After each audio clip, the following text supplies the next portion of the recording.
The job sounded easy. Too easy. Just sit in the booth, watch the cameras, and make sure no one messes around. The manager had told her. People like to sneak into graveyards at night. Teenagers, urban explorers, that kind of thing. Her name was Amara, and she needed the money. Night shift security at Blackwood Cemetery paid more than any job she'd had before. No experience required, no co-workers, no interruptions. Just her, the cameras, and the dead. Her shift started at 11 p.m. By midnight, the city noise had completely faded. The cemetery stretched endlessly beyond the small security booth. Rows of crooked headstones, dead trees, and narrow dirt paths swallowed by darkness. At first, it was peaceful. Amara sat back in her chair, sipping coffee, flipping through camera feeds. 8 black and white screens showed different sections of the cemetery. Nothing moved except the occasional flicker of static. 12:47 a.m.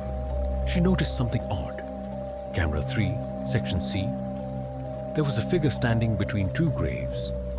Amara leaned forward. The image was grainy, but it looked like a girl. Long hair, white dress, standing completely still. Amara frowned.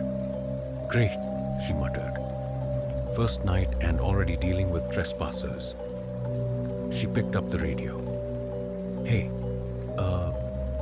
if anyone's out there, the cemetery's closed. You need to leave." Silence. The figure didn't move. Amara sighed, grabbed her flashlight, and stepped outside. The air felt colder than before. Too cold.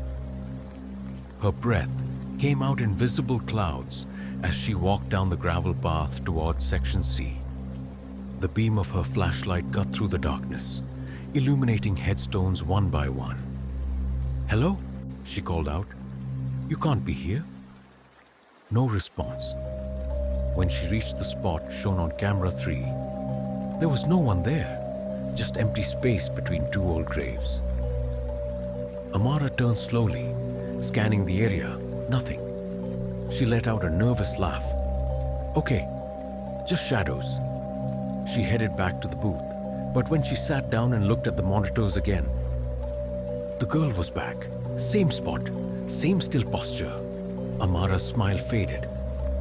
"I just checked that," she whispered. This time she didn't go out. Instead, she zoomed in on camera 3. The image sharpened slightly. The girl's head was tilted, just slightly to the side, and her face. It wasn't clear. It looked blurred, smudged, like someone had tried to erase it. Amara felt a knot tighten in her stomach. She reached for the radio again, her voice less steady. "All right, this isn't funny. I know you can hear me." The figure twitched. Just a small movement, but enough to make Amara freeze. Then, slowly, the girl lifted her head and looked directly into the camera. The screen glitched. Static exploded across the monitor for a split second. When it cleared, the girl was gone. All 8 cameras flickered at once. Amara's heart was racing now. "Okay, nope." She stood up, pacing inside the booth. Probably a camera glitch. Yeah, old system, bad signal. She kept repeating it, trying to convince herself. Then camera 7 lit up. Section F, far across the cemetery. The girl was there now, closer, standing beside a tall, broken headstone. Amara didn't move this time. She just stared, watching. The girl's head slowly turned again toward the camera. This time, her face was clearer. Not normal, not human. Her eyes were too wide, her mouth stretched into a thin, unnatural line. And then, she smiled. Amara stumbled back. No. The booth suddenly felt too small, too quiet. She grabbed her phone. No signal. Of course. She looked back at the screens. Camera 5 flickered. The girl was closer again. Each time she appeared, she was moving through the cemetery without ever being seen walking. Just appearing, Closer, closer, closer. Amara's breathing became shallow. Okay, stay calm, stay inside. Door's locked. She checked the booth door, locked, windows sealed. She turned back to the monitors. All cameras went black, every single one. The room fell into silence. Then, a soft knock. Amara froze. It came from the booth door. 3 gentle taps, exactly like someone politely asking to come in. Her entire body went rigid. No. Another knock, slightly louder. Go away, she whispered.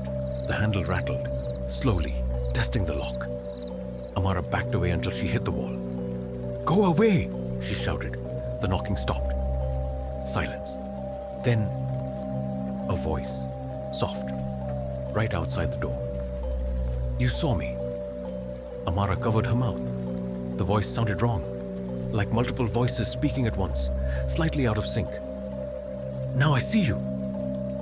Tears filled her eyes. Please, she whispered. Just leave. The handle stopped moving. For a moment there was nothing.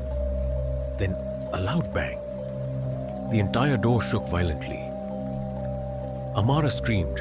Another bang. The wood cracked slightly near the handle. You let me in, the voice screeched. The lights inside the booth flickered wildly. The monitors turned back on. All 8 cameras showed the same thing. The girl, standing right outside the booth, facing the door, her head tilted unnaturally, smiling. Amara turned slowly toward the real door. The shadow of something was visible beneath it. Long, thin, not shaped like feet. The handle twisted harder. The crack in the wood spread. Another bang. Amara ran to the back of the booth, searching for anything to defend herself. There was nothing. Just a desk, a chair, the monitors. Then, everything stopped. The lights steadied.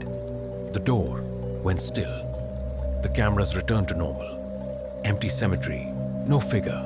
No movement. Amara didn't move for a long time. Minutes passed. Then an hour. Nothing happened.